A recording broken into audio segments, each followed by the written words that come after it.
रामकृष्ण हरी मंडळी श्री स्वामी समर्थ। यंदा 2026 मध्ये 29 जून 2026 वार सोमवार या दिवशी आलेला आहे वटपौर्णिमेचा सण।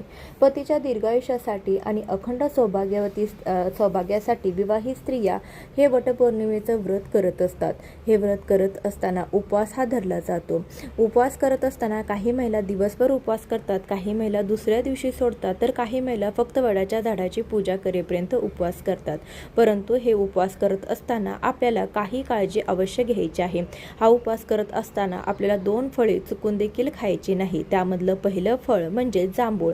सध्या जांभूळांचा सीझन आहे आणि बऱ्याच महिलांना हे माहीत नसतं किंवा माहितीच्या अभावी हे जे फळ आहे तर ते खाल्लं जातं, परंतु उपवासादरम्यान हे फळ खाल्लं जात नाही। त्यासोबतच चिंच हे फळ देखील, चिंच आणि जांभूळ हे फळ झाडाला उलटं लागतं, त्यासाठी वटपौर्णिमेच्या उपवासाला खाल्लं जात नाही। धन्यवाद।